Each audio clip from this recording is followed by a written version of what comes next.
Founder president hepatitis foundation of ত্রিপুরার বিস্তারিতভাবে অত্যন্ত প্রাঞ্জল ভাষায় আজকে তার কি হেপাটাইটিস আছে কি নেই আমরা জানি না, তাই আমরা নিজেদের প্রোটেক্ট করার জন্য ওই সময় হেপাটাইটিস ভ্যাকসিনেশন নিয়েছিলাম থেকে বাঁচাবার জন্য। আমি বলছি না, তুমি শুধু তুমি নিজেকে বাঁচাও, then society will be automatically saved.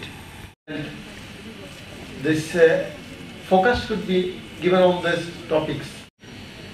শুধু সূত্রমণ্ডলীর অবগতির জন্য জানাচ্ছি, আমরা কেন্দ্রীয়ভাবে এই Muktadhara caring about the society and others.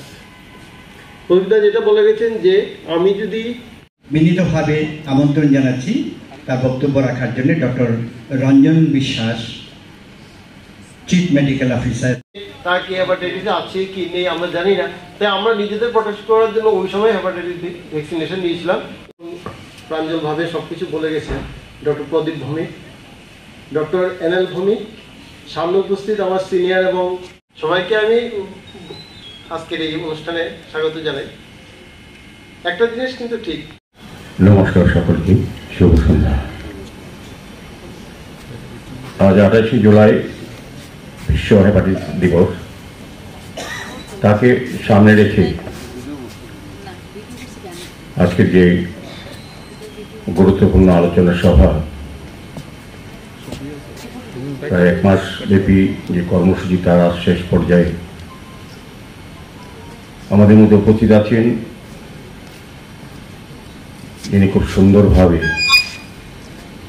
আমাদের সামনে আজকের এই অনুষ্ঠানের বা কর্মসূচির বিষয়বস্তু, ওনার উপলব্ধি এবং অনুধাবন এবং আগামী দিনে আমাদের এই হেপাটাইটিসকে প্রতিরোধ করার ক্ষেত্রে কী কী করণীয় উদ্যোগ বা কর্মসূচি গ্রহণ করার বিষয়ে যিনি আলোকপাত করেছেন।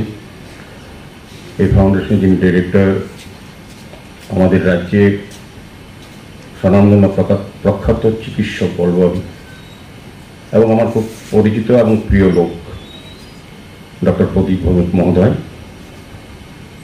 আমাদের সঙ্গে মঞ্চে আছেন আমার আগে যিনি সুন্দরভাবে আলোচনা রাখার চেষ্টা করেছেন এ বিষয়ে, আমাদের chief medical officer doctor Ranjan বিশ্বাস মহোদয়। আমাদের সঙ্গে আছেন এই সংস্থার যিনি সভাপতি বা সভাপতিত্ব করছেন আজকে অনুষ্ঠানে, ডক্টর এল ভৌমিক মহোদয়।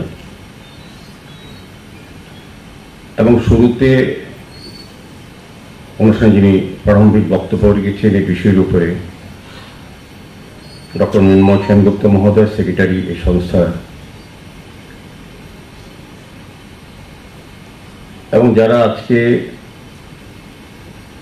এই সভায় উপস্থিত আছেন, বিশেষ করে আমাদের রাজ্যের স্বনামধন্য চিকিৎসকগণ, বিভিন্ন পেশায় এবং জায়গায় যারা কর্মরত প্রতিষ্ঠিত আছেন আমাদের এই রাজ্যে বা শহরে বা এই সমাজে,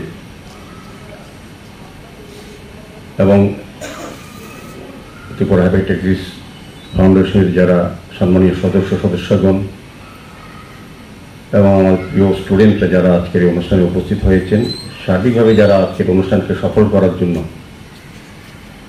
এবং কুইজ কম্পিটিশনে যারা অংশগ্রহণ করেছেন এবং উপস্থিত আমার সাংবাদিক বন্ধুরা, প্রত্যেকেই আগরতলা শহরবাসীর পক্ষ থেকে আমি অনেক অনেক স্বাগত, শুভেচ্ছা এবং ধন্যবাদ জানাই।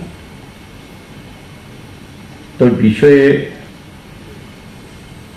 আমার আগে যারা ডক্টরবাবুরা বক্তব্য রেখেছেন, বিশেষ করে আমি ডক্টর প্রদীপ ভৌমিক সবিস্তারে এবং খুব সুন্দর বিভিন্ন বিষয় উপস্থাপনার মাধ্যমে এই হেপাটাইটিসের গুরুত্ব সম্বন্ধে আমাদেরকে বুঝিয়েছেন এবং তার থেকে রক্ষা পাওয়ার জন্য আমাদের কি কি পন্থা অবলম্বন করা উচিত, এবং আমাদেরকে রক্ষা করার পাশাপাশি আমার পরিবার, আমার সমাজ, আমার রাষ্ট্র, মানুষকে রক্ষা করার ক্ষেত্রে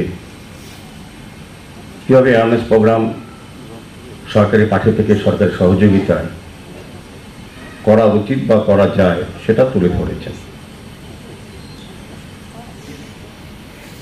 তো উনি যে বিষয়টা আলোচনা রেখেছেন বা যারা বক্তব্য রেখেছেন, তা আমি যতটাও জানি, দিবাকর দেবনাথ মহোদয় যিনি জেনারেল সেক্রেটারি, উনি আমার খুব কাছের প্রিয় লোক, একজন খুব পরিচিত, তো উনিও কিন্তু অনেকটা আলোচনা রেখেছেন, তার থেকে আমরা অনেকটা সমৃদ্ধ হয়েছি এই বিষয়ে, যে এটা কীভাবে প্রতিরোধ করা উচিত, মানুষের মধ্যে সচেতনতা তৈরি করা, সেক্ষেত্রে আমাদের কতটা দায়িত্ব নেওয়া দরকার। ডক্টরবাবুরা চিকিৎসা করেন, যখন রোগী হিসাবে আসেন তখন তাদের যে প্রতিভা বা মেধা বা তাদের যে জানায় বিষয়ে, সেই বিষয়ে তারা কিন্তু চিকিৎসা ঠিকভাবে করার চেষ্টা করেন রোগী হওয়ার আসার পর। আর ওই ক্ষেত্রে রোগী হওয়ার জায়গাটা থেকে যদি আমরা আগে সতর্ক বা সচেতন হই, তবে সেই চাপটা অনেকটা কম পড়ে ওনাদের ওপর। সেক্ষেত্রে আমাদের সচেতন হওয়া উচিত। এই ক্ষেত্রে কি কি কারণে এই রোগে আক্রান্ত হতে পারি সে বিষয়ে ওনারা বিস্তারিত বলেছেন। এর মধ্যে দুটি বিষয়ের উপরে যেটা আমরা কাজ করতে পারি, চিকিৎসা ক্ষেত্রে, টিকাকরণের ক্ষেত্রে, প্রতিষেধক ব্যবস্থার ক্ষেত্রে ডক্টরবাবুরা তাদের চিকিৎসা শাস্ত্র অনুযায়ী তাদের স্বাস্থ্য পরিষেবা প্রদান করতে পারেন। আর এর আগের যে ধাপটা, যেটা রোগে আক্রান্ত হওয়া বা রোগাগ্রস্ত হওয়ার আগে আমাদের জনপ্রতিনিধি বা আমাদের সুনাগরিক হিসাবে আমাদের যে কর্তব্যগুলি হচ্ছে, সেগুলি হচ্ছে অ্যাওয়ারনেস প্রোগ্রাম করা, সচেতন করা এই বিষয়ে যতটা আমাদের পক্ষে সম্ভব সরকারি ব্যবস্থাপনার সঙ্গে সঙ্গে। তো দুইটা বিষয় এখানে আলোচনা উঠে হচ্ছে। বিষয় হচ্ছে যে ড্রাগস একটা বিষয়, এটা যেমন জলবাহিত রোগ, আমরা এই কারণে সেই কারণে হয়, এটা আমরা সবটা এখানে বলা আছে। আমার কাছে একটা কাগজ পেয়েছি, এটাও জানি কি কি বিষয় আছে। এটা তো আলোচনা করেছে, আলোচনার অত দরকার নেই, আপনারা সবাই জানেন, এখানে অনেকেই এই বিষয়ে কাজও করেন সারা বছর ব্যাপী।